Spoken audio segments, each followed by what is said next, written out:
So take two. Chad forgot to turn on the mic, so here I am. I am Tim. We're having a laugh fit here right now. Thank you for joining us today. Today I'm going to be demonstrating how to turn a bowl. Just one of the ways. There's a lot of different ways to accomplish it.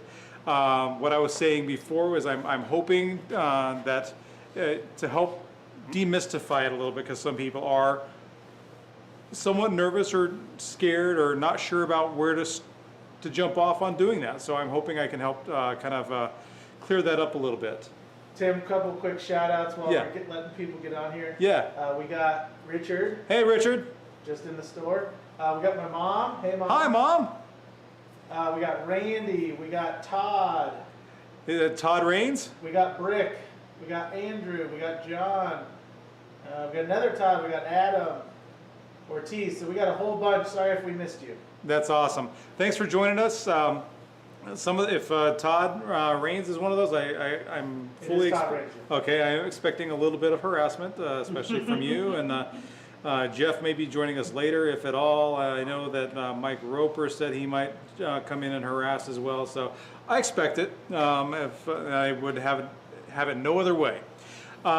So what I'm going to do is I'm going to be turning a bowl. It's going to be a smallish bowl. I'm going to be turning on this lathe here. This is the Record Power Cornet Herald. This is actually the same model of lathe that I use in my shop at home. And it is, for the size, a large workhorse, but I'm not here to do a commercial on the lathe, so let's get into the turning portion of it. Today I'm going to be turning a block of ash, and I'm going to show you what I do to set that up. First thing I have is this block of ash. I have marked my center where I want it, and we have an overhead camera here. And for me, the way I did it is I lined it up so the center, and you can see my mark where I initially did my layout.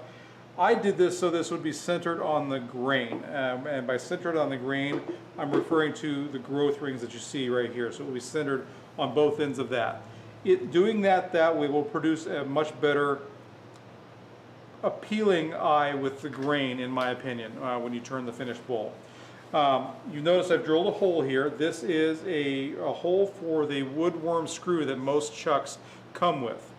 Now, a lot of people, and I've seen a lot of questions in a lot of groups about the woodworm screw and how to use it. Let me grab the chuck that I'm going to be using for this and a couple other items. Each one of these worm screws, does not matter the maker or who makes it, they all have some similarities. If you notice here, if you can do an overhead view here, I think Chad's going to try to zoom in. Each of the worm screws will have a flat on it, so I'll show you where that is right here.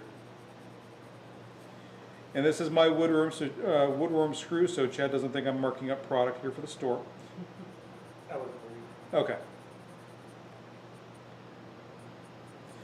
Now, the problem that most people have when they are installing this device into their chuck is they're not really sure how to do it. See this little notch here?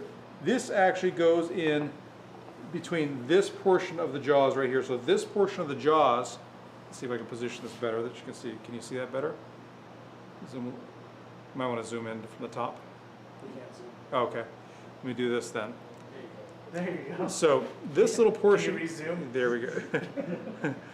I'm trying to reposition here. This little portion right here, there's a lip on the inside of this.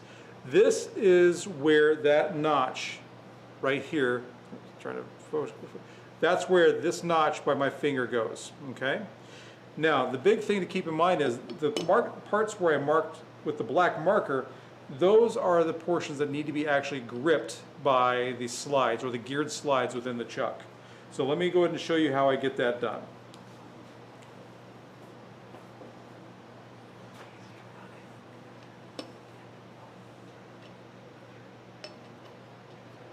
So you see what I'm doing here is I'm lining that up with the jaws.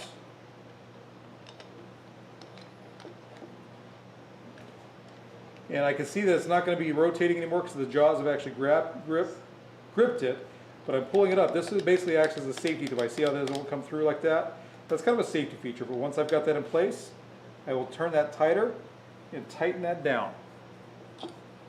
So now I've got my woodworm screw in place. Okay. And I will thread that onto the lathe here. Now, one thing I do that is not necessary, 100% necessary, especially for a bowl this size, is I actually put kind of a washer on here. I've made these, this is kind of just a wood washer. This will fit over my jaws on the chuck here. And this actually just acts like a little bit of an extra stability here. And yeah, I do have to kind of push it a little bit to make it fit on there. And it basically is just a washer and adds extra stability here when I screw this on. So what I am going to do is I am going to thread this on. And for those that have a chuck, or whatever chuck you use, you need to find out what the size and diameter that your chuck recommends for doing this. This is the Record Power SC3. They use either a 5/16 or a 8mm for you folks that are abroad, overseas. I believe Nova, I've used Nova for years as well. They use a 5/16 drill to drill this hole. So I'm going to go ahead and mount this onto the chuck.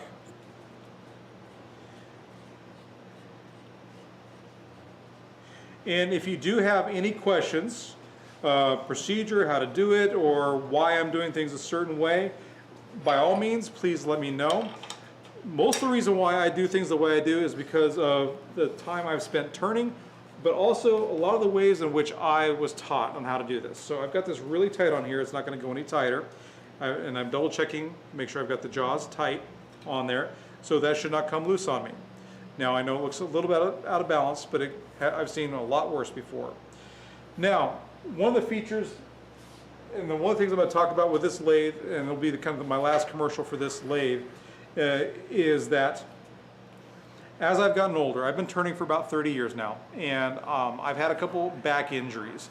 And it does, after a while, it does hurt to lean over the lathe.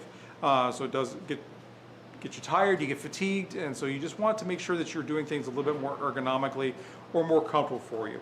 Before I show you that, what I'm going to do is I'm going to mark my center point with the live center on the tail, on the bottom of the bowl here, and I'll explain why in a little while. So I'm going to bring this forward here. I don't need to worry about turning this on yet, because all I'm doing is marking the center.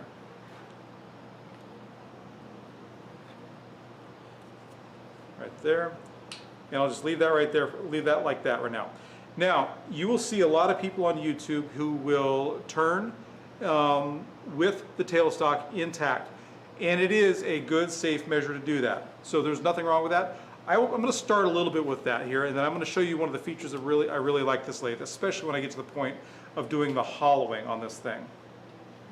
Tim, yeah? you're on the big screen. I'm on the big screen. Oh, nice. I've arrived. Yeah, sometimes I put instructions or directions on my phone just so I can get told that I've arrived.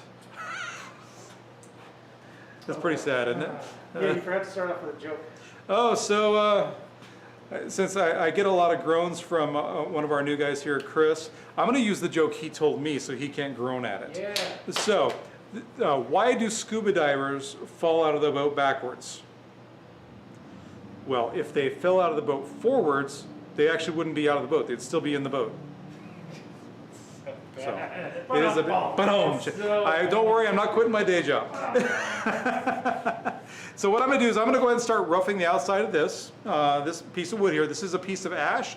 It looks like it has some spalting in it, so we should get some nice color in this as we get finished here, as the form starts revealing itself.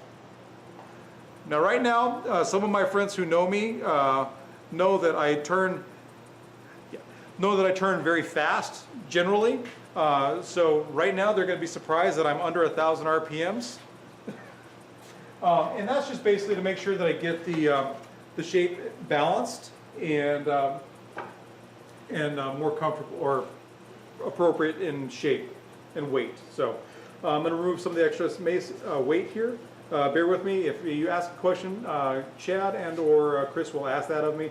I've got a face shield on, so I'm gonna sound like one of the teachers and adults from the Peanuts shortly. So if you ask me that. We do have one question. Yeah. From James. Okay. How much wood can that wood screw in the chuck hold? I feel like it depends. That's a good question. It is a very good question.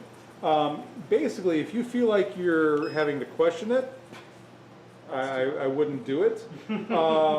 I have turned, actually I turned on this lathe at the last live National Symposium, a piece of 6-inch hard wet ambrosia maple that was about 18, 19 inches in diameter. I did that with a worm screw with the 130 millimeter jaws as the support on it, and I didn't have a problem with that. Ultimately though, if you're not comfortable with it, use the support of the tailstock. Never feel like you can't do that. It's always good to be safe, no matter what you do. So if you're not comfortable with that, by all means, don't do it without the support of the live center here. Does that kind of answer your question, or do I need a little bit more clarification there for you? Okay.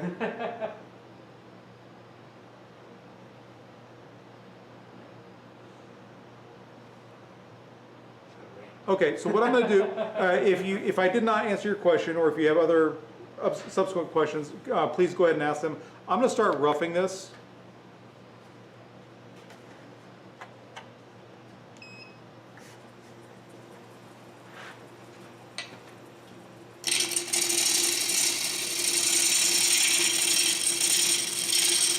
And for those that want to know, I'm just using a 1/2 inch bowl gouge from Record Tower. A lot of people try to choose a bowl gouge based on the flute shape. And can you hear me okay with this mask on? Try not. Between the mask and the turning. Okay, so I'm going to turn this off here. A lot of people will ask about bowl gouges based on the flute shape, so I'm going to turn this actually right here. This is what we refer to as a 1/2 inch bowl gouge. The English way of measuring is for the flutes. You'll see American measurements, they'll call this a 5/8 bowl gouge based on the shank of the tool. This, I would consider this to be closer, and I'm trying to get a profile here so you can see it in the camera, is kind of I would refer to this as almost a V style of bowl gouge. And it is very effective. Somebody's laughing or talking jokes. Luke, I am your bull turner. Okay. like my shield here. Okay. So this is kind of a V style of bowl gouge, and it's really a matter of preference. So I've had good luck with this one. And one thing you'll notice is as I start getting it round and trued up, I will probably start speeding the lathe up.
piece of wood is actually a little dry.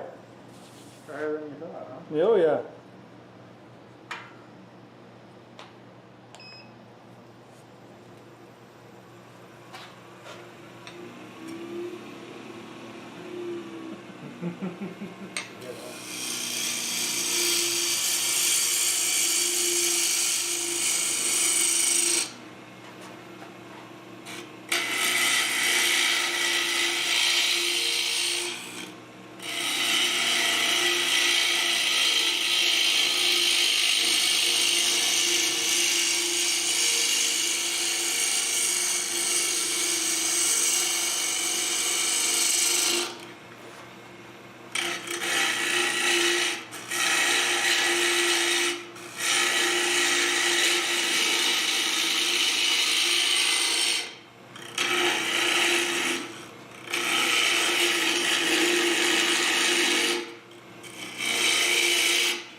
Yeah, we're getting some nice color out of that.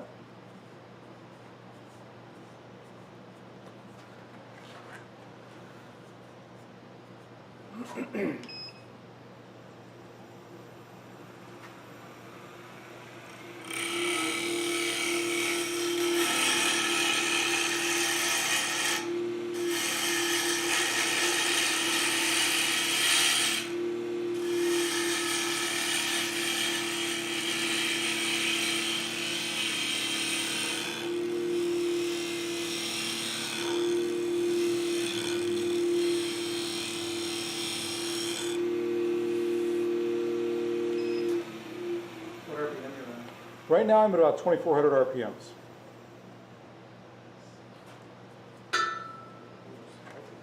One of the things I'm going to do real quick though is I am actually going to lay out the foot a little bit here.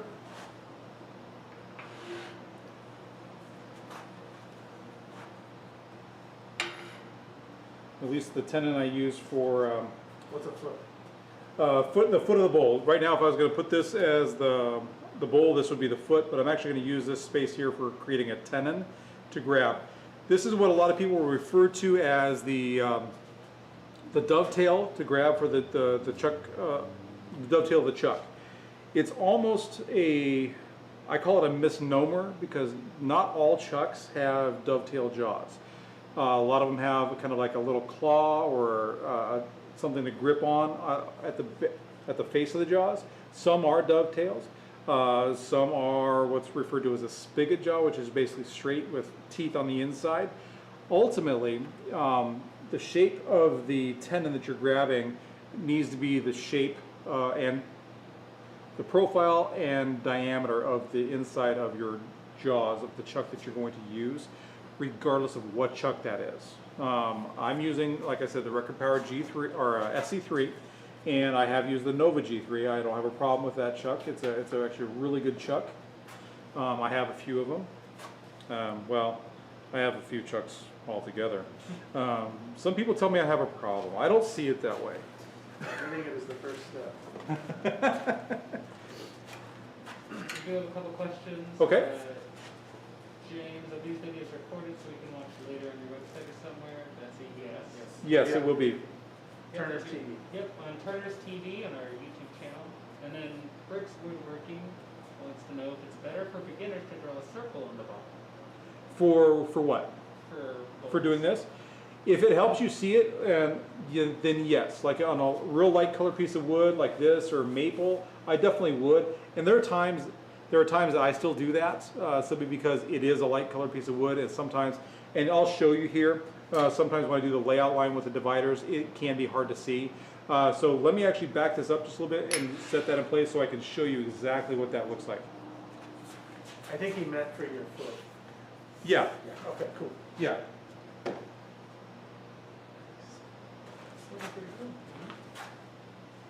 So I turn the RPMs back down on this because now a lot of people are nervous about this. So I'm using a divider to lay out my lines for where my foot's going to be.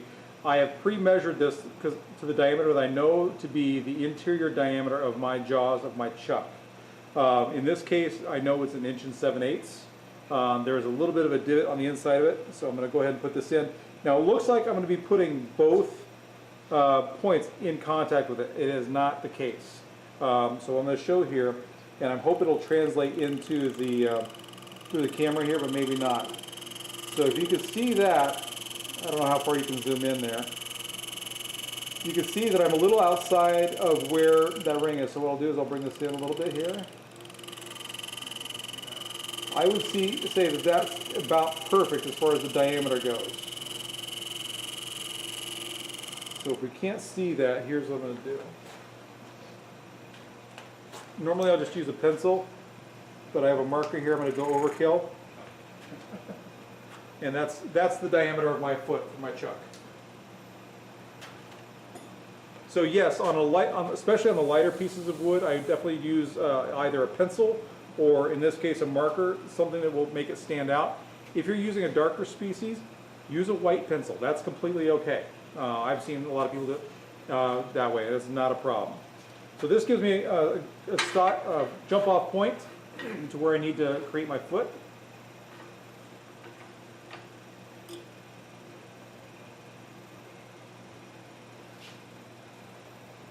I'm going to bring my live center back up.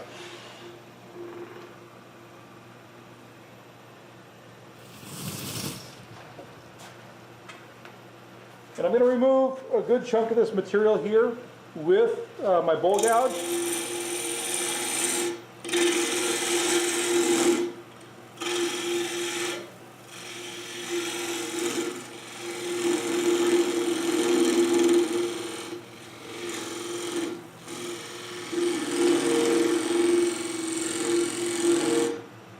So that's the basis of my tenon there.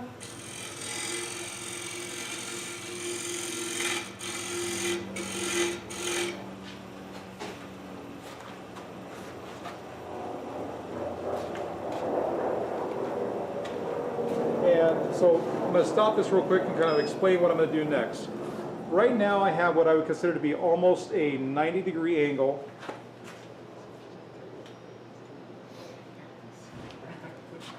I have almost a 90-degree angle. Can you do a top view? Okay, I have almost a 90-degree angle right in here, which is kind of what I want for the jaws I'm using. What I'm going to do is I'm going to do an undercut. This is the bottom of the foot of the bull. I'm going to do an undercut here, and I'm also going to do a back cut, an undercut on the tenon here. So I'm actually going to be cutting a lot in this area here. This is about the only time I will use a spindle gouge on a bull or the foot of a bull. And so let me show you what I'm talking about.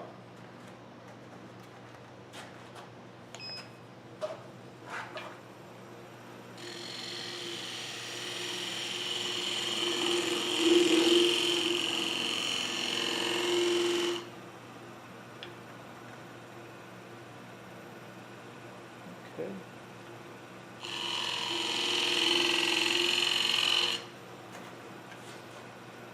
So that's where I've created the spot for my chuck to grab. So I've already got that marked out here. I'm going to clean up that marker mark there so it's gone. Marker mark.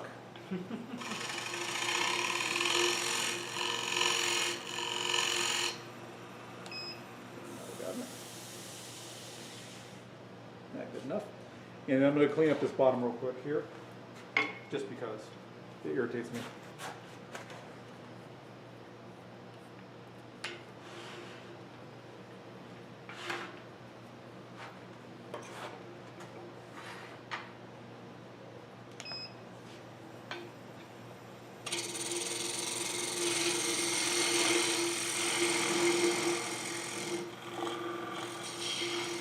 Again, that portion wasn't 100% necessary, that's just me being picky. Tending to. Yes.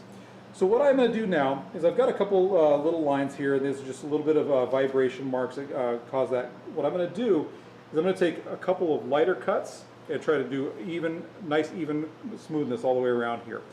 One of the things I wanted you to notice, and I don't know if you have, is while I've been doing the turning, I'm hoping that if you've been able to see enough through the camera that I've actually been moving. I don't ever become planted when I'm turning. I don't do all the movement with just my arms and my hands. You'll see my feet and my legs, you'll see me moving with it, or if you don't, you can see this bright green shirt moving side to side within the camera frame. The importance of keeping mobile as you can while you're turning is so important to the enjoyment of turning. Every turner, every pro class I've ever taken, or a class I've taken from a different pro, is expressed the importance of body mechanics and staying mobile and loose. So make sure that if you're not at this point, that you're working on keeping your movement going.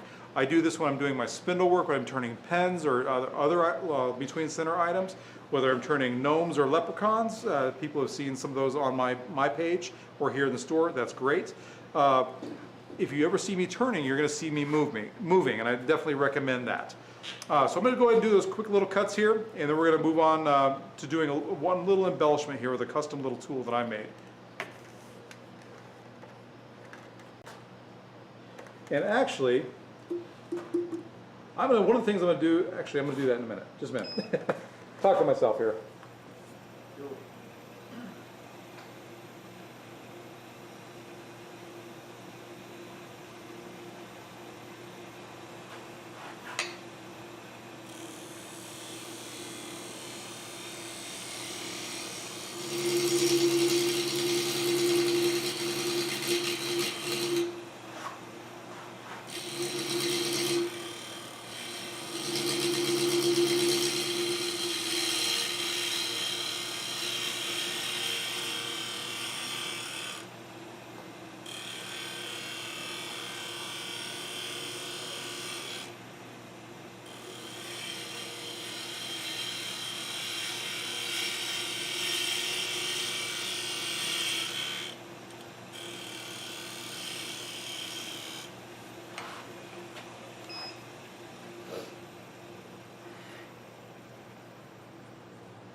You can see you're getting a much nicer cut there.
I'm checking to see how much, if any, tear out I have. Doesn't look like I have any tear out on the end grain. I can't speak, but I guess I'm doing okay here. And what I'm going to do now is I'm kind of work on the edge here, and you'll notice here, I'm going to just show you through the overhead camera here, you can see that the top of my potential bowl is not true. I'm just going to kind of true up the edge here.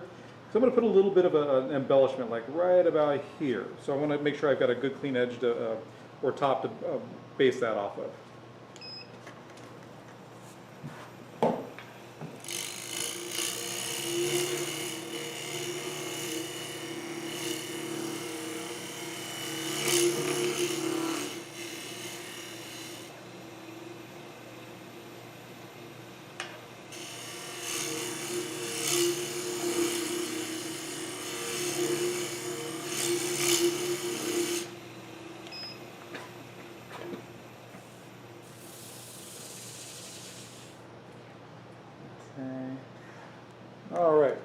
So I'm going to put a little bit of an embellishment, like right about here. I'm going to cut a couple beads. Now, there's a lot of different ways to cut beads.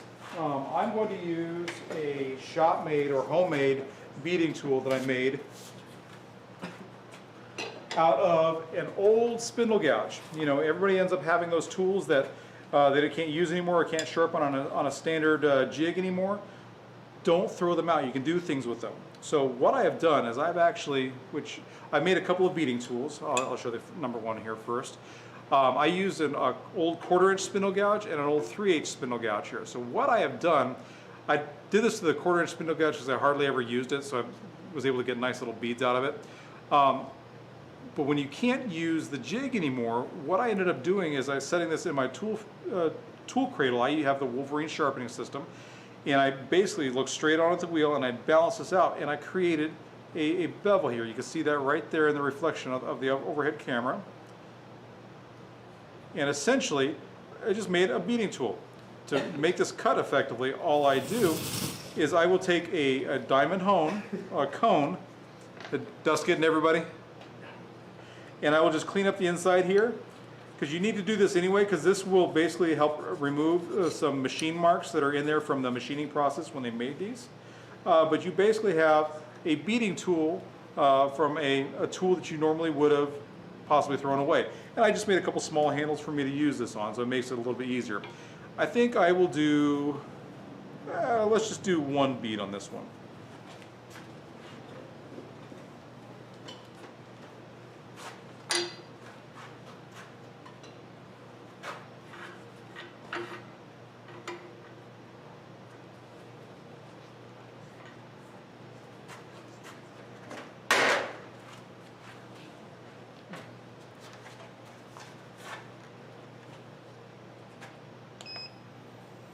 Now to use this, it's actually very easy, because this is the old flutes of an old spindle gouge right here. So these are the edges.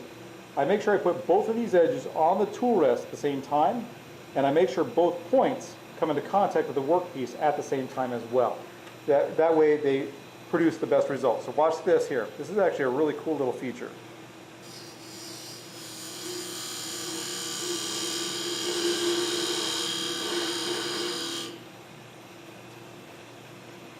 And voila, you have a little bead in your bowl.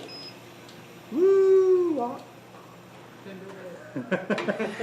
So what I'm going to do here real quick is I'm going to just do a quick touch sand with the drill just to get this kind of evened up, because I'm being obsessive compulsive about it. I'm going to generate a lot of dust real quick, so bear with me. Sorry everybody here in the shop.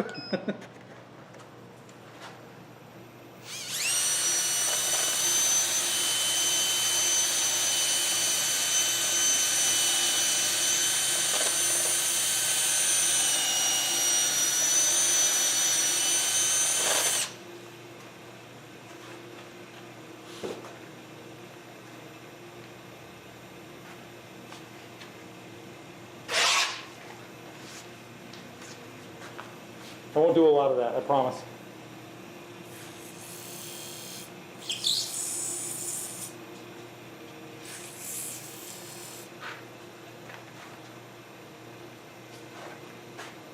So yeah, this piece is a lot drier than we expected. But there you have your outside. You can see I just did a little touch-up sanding on the outside here. This one's got some nice little spalting in it, nice little grain in it. So what I'm going to do here is I would consider that, normally what I would do for this is I would go ahead and sand to like 220. Then before I actually hollowed it, I would actually spray this whole outside ring here. Not the whole vessel, but this whole outside ring here. I'd spray it with lacquer to seal the end grain. And then I'd probably paint inside these grooves here with like a milk paint, be it black or whatever color, doesn't matter, but I'd paint in here with a milk paint. And then I'd sand this all clean and I'd lacquer the whole thing, so that way you end up with a nice little highlighted feature in there. So I'm going to go ahead and take this off the worm screw, and we're going to start the hollowing process, and I'm going to show you one of the things, reasons I like this so much.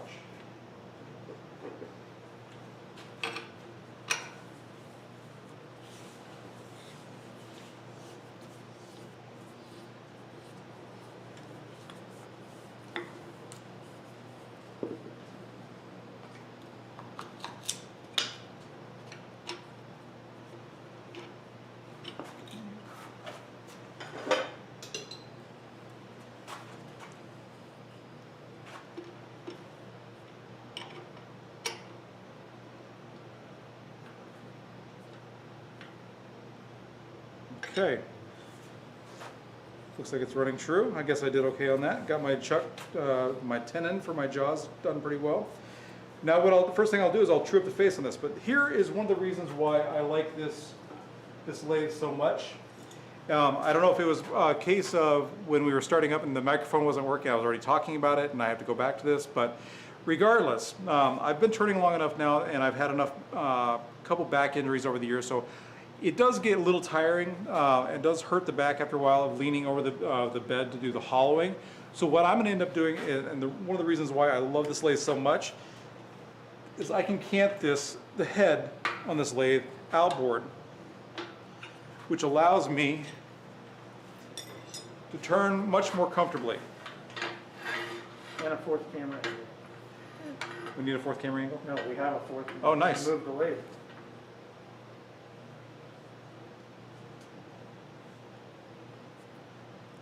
Do a hand spin, make sure I'm free there. Okay. Tim, why would you want to move the head? Well, it's much more comfortable to stand and hollow like this as opposed to doing all this. Now the other thing I want to make sure I do is I want to take off this live center so I don't tear up my elbow, because inevitably I would do that. Most turners I know have all kinds of scars right here on their elbow from doing the same thing. And our new guy Chris has got one already. He's turned one or two things now. One thing, okay. So I'm going to turn the speed on this down a little bit. I'll get my shield back on. Just to see where I am as far as the machine vibration goes. It's slightly out of balance, but not a big deal.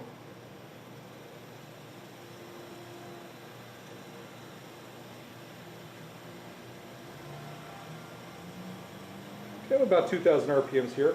I'm going to true up the face of this first.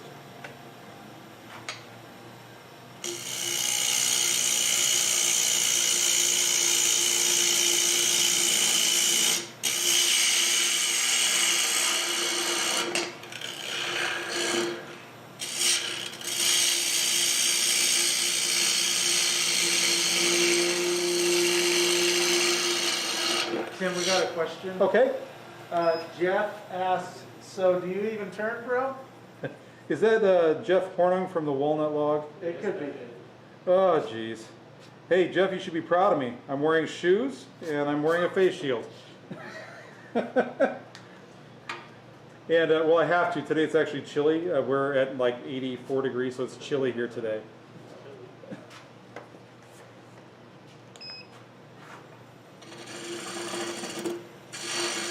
For those that don't know, Jeff is actually, he's a good friend of mine. He's also a really good turner. He owns the Walnut Log. He's actually doing some really neat ornamental work with the ornamental turner that comes from Nova. So if you have a chance, check out his page as well. He does some really nice stuff as well. There, Jeff, you got your commercial too.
Todd has to go. He'll see you later. Okay, Todd. Good to see you. Thanks for stopping by.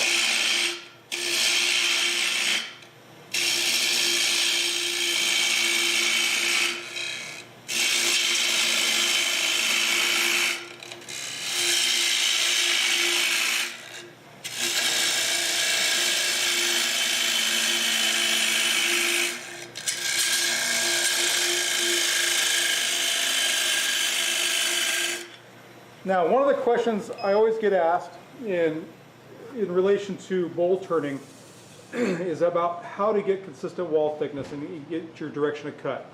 The big thing is, obviously it's going to take practice. There's going to be time, things that you need to do to make sure that you're doing everything correctly. The big thing is, especially with traditional tools, is finding your angle of cut or your direction of cut in matching the outside profile, because that's typically where most people have their problem. They'll find one area like right near the lip is even for about an inch or so, then it starts getting really thick near the bottom. The thing to keep in mind is the angle of your bevel right here is going to be your direction of cut. If you want to do an overhead real quick, I can show that. This angle right here is your direction of cut.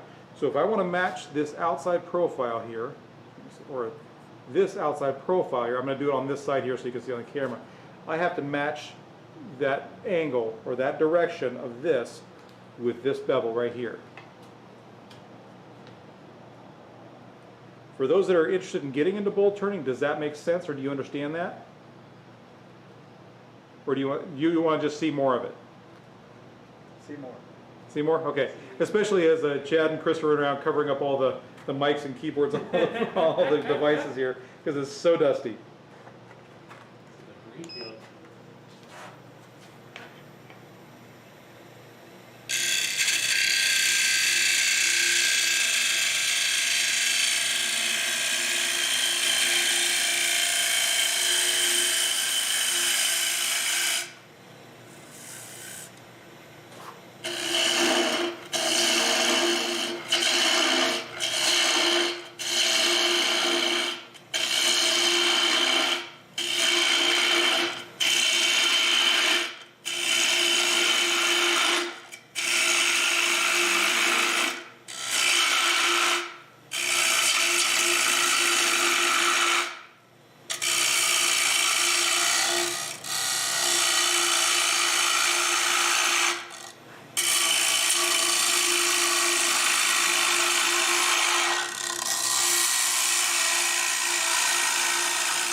Sorry. Tim, Sir. Jeff says put a pencil on the bevel before starting the cut. That will allow you to get a better idea of where the handle needs to be when you start cutting. Pencil on the bevel? I'm not familiar with that technique. Put a pencil on the bevel. Maybe he means like sticking out the front and you kind of shape it so you know which direction to move your... I don't know, we'll have to watch Jeff. Yeah, we'll have to talk about that a little bit later, Jeff. That sounds like an interesting idea. Unless he means you turn with a pencil, but that doesn't seem logical. That'd probably be less effective. Less effective, yeah.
Now, part of what I'm doing here is I'm listening to the piece of wood make the noises it's making.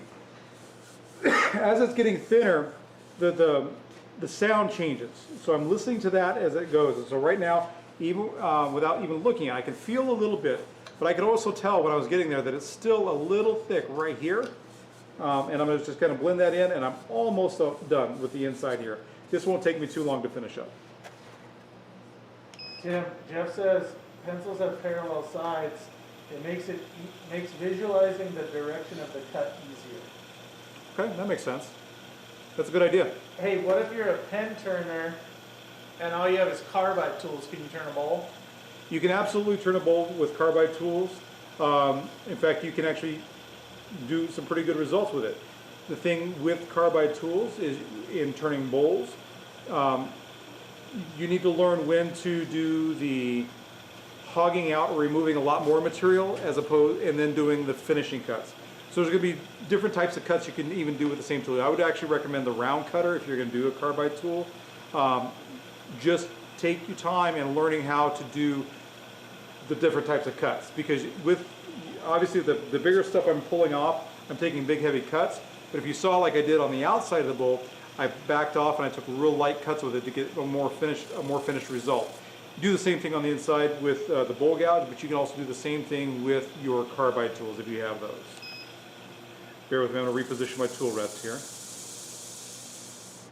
Does that answer your question, I hope?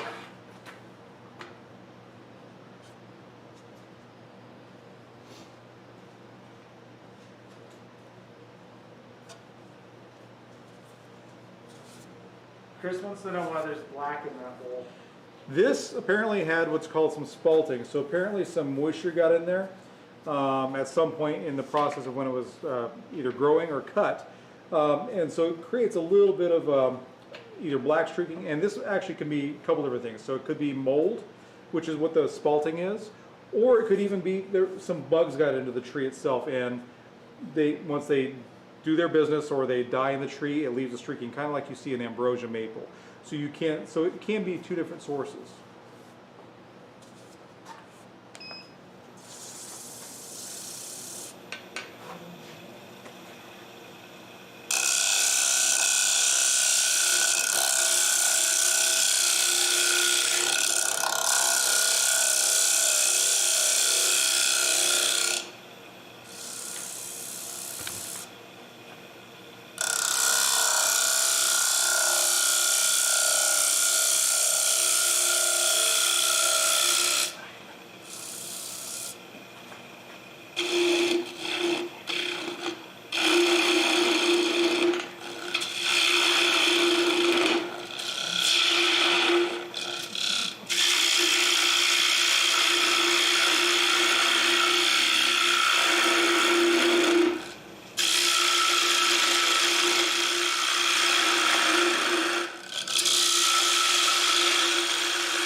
Comments. Okay. Sounds like you volunteered to do a bowl out of carbide tools. I can see about that. Kristen says you missed a spot, so please get that spot. Which Kristen is that? Willis. Oh, jeez. And Says the one who is always missing spots while she's staining or spraying. And Chris would know how many cups of cereal would that bowl hold. If you had to try to guesstimate, how many Half a box? cups? Yeah, how much of a Frosted Flakes box could that hold? College boy cereal bowl or a standard breakfast cereal bowl? A 10-size cereal bowl. You could probably fit, not the family size, the standard box of Frosted Flakes. You could probably put half the box in here. Nice.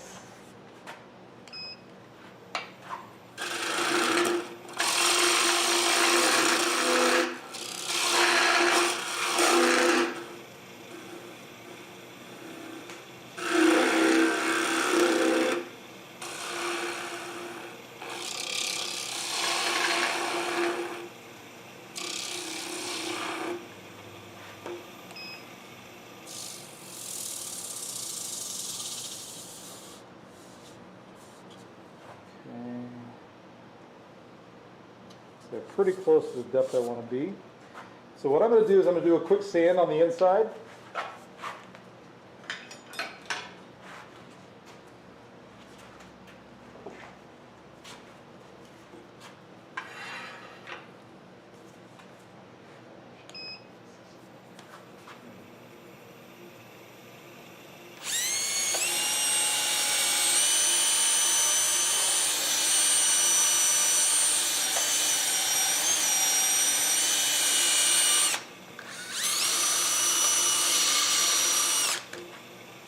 And for the mercy of my colleagues here, I'm not going to do any more. Jim wants to know, how are you figuring the depth of the bowl? So, just based on experience, but there's a lot of little jigs you can make or fixtures. It's actually pretty easy to do. An easy way to tell is, let's see. And Jeff Hornub has to take off. Well, thanks for coming by, Jeff. Same with Richard. All right. So what I'm going to do here is I'm basically gauging how deep, or basically the top of here. I'm going to put this here. This gives me my idea as far as my depth goes right here in the center mass. So what I can do is put this back up here, and I can guess. So if you can see from the top angle here, you can see where the bottom of my foot is. So the bottom of the inside from the top view is probably right about here. Right about there, which is perfect because all I have to do is take that foot off and I have a nice little set for this place to sit on. So some of you are probably wondering how I'm going to take that foot off that I'm holding right now. Well, there are as many different ways as turning a bowl as there are to turn a bowl. There are as many different ways to finish off the bottom of a bowl. I always like the idea of doing a bowl and having it be so you can't tell how the bowl was actually held on the lathe or how it was actually turned. I mean, obviously for those who turn, we know all the ins and outs and the tricks and things like that, but I don't like to leave a lot of telltale signs of how it was turned. So I'm going to show you one of the quick and easy ways to get this done. And so before I turn that on, I'm going to make sure I turn that down. So bear with me for just a moment. I'm going to get this set up. I'm going to use what's called a set of coal jaws or plate jaws. They're called different things for different people or different companies. So bear with me for just a second while I get that set up. If you have any questions, please feel free to go ahead and ask while I'm getting this done.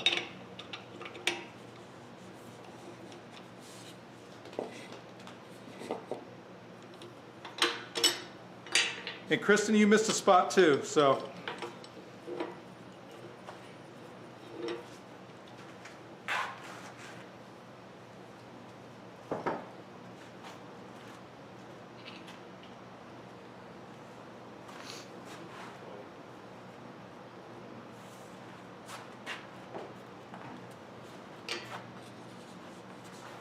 Here, hold that, Kristen, see how light it is. Oh my gosh. Kristen says, I miss all the spots, and I will fight you. Well, at least she said she'll fight me. Normally she says she'll cut me, so. Okay, so, let me have that back, please. And then, so this is a set of plate jaws. Basically, it will allow you to finish up the bottom of the vessel.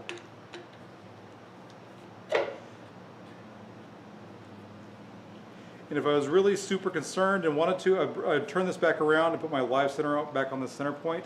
It is a self-centering, so it should center without a problem. And granted, see how I'm just doing light little twists? I'm not doing a big crank on it because it is relatively thin and light. It's probably about 3/16 of an inch thick at this point. So don't worry about trying to crank it down. What I do is when I tighten these down, I tighten it just a little bit. I make sure that it doesn't rotate in there. And I also make sure there's no movement in, out, or anywhere in that. So I would call that pretty good. Most of these plate jigs have a speed limitation on them. I definitely recommend with these staying within that, which all my friends who know me, all my turning friends that know me are surprised I'm saying that because I'm usually turning really fast because it's just the way I was taught. I'm sorry, I can't help it. But with certain tools and certain things for your safety and for those around you, especially in the case of a demo, I don't want to blow something up and hurt one of these brand new cameras or my coworkers. I don't want to do that. So I've got this here. I'm going to just turn this on and see where we are as far as trueness goes. It's a little out, so, but for this, that's okay. So what I'm going to do here, let me get my shield back on and I'll take that foot off. Also, Carl Jacobson says, hi Tim. Oh, hey, Carl. Thanks for joining us. Never heard of them. Carl's just some guy from, I think, Oregon or something like that. I think he has a YouTube channel also.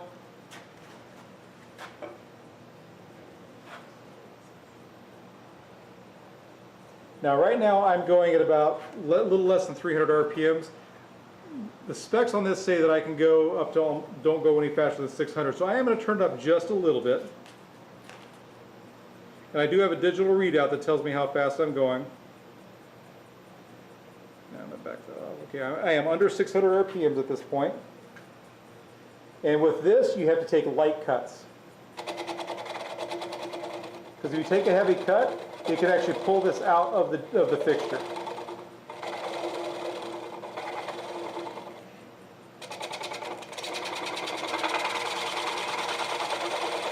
And I actually need to raise the tool rest a little bit.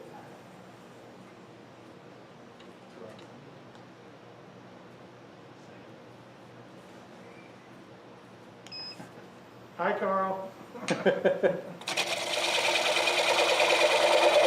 Hey Carl, how's Jack doing?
Okay.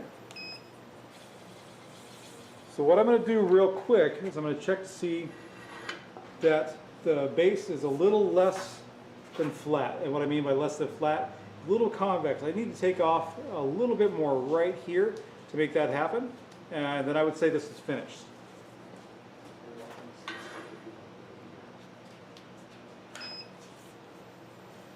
Okay. See you later, Chris. Thanks for hanging out. Just unlock the door when you go out. I locked it.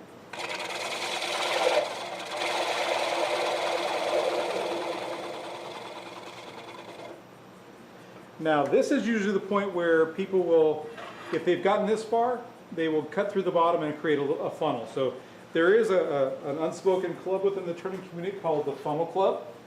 I'm trying to avoid that here. So I'm about done with this. I'm going to do a quick little power sand on this, and I'll call it good.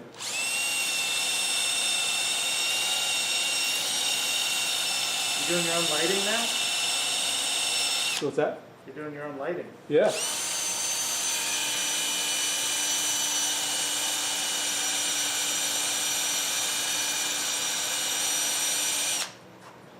Carl said, eating well, hanging in there. Thanks Good. for asking. Good, good. Glad to hear it.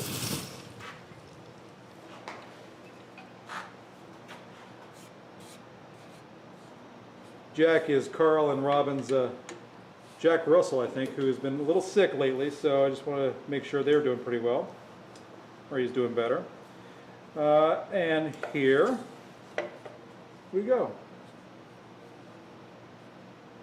Right there. It's got a nice little spalting in it. Sorry. And no worries. And there we go. Okay. It's a good looking bowl, Tim. Nice little basic bowl. And The big thing is, don't be afraid to practice. There's a lot of landscaping companies out there. If you're looking at a new turner or just trying to find sources, wood can get expensive, but the good thing is wood actually grows on trees, as Jeff would say. You can actually find, at least around here, we always chase storms when those happen so we can get trees as they're cut down. Or when you hear the chainsaw in the neighborhoods, people start coming out of the woodwork, or turners start coming out of the woodwork. So just, you can find wood, especially if you're practicing. The equipment and tools are expensive. If you're practicing, don't go spend a lot of money on a bunch of wood. You can find some good wood without having to do that. But that's a basic bowl. I would call that a large rice bowl, or largish medium rice bowl. Are there any other questions? That's pretty much all I have for it.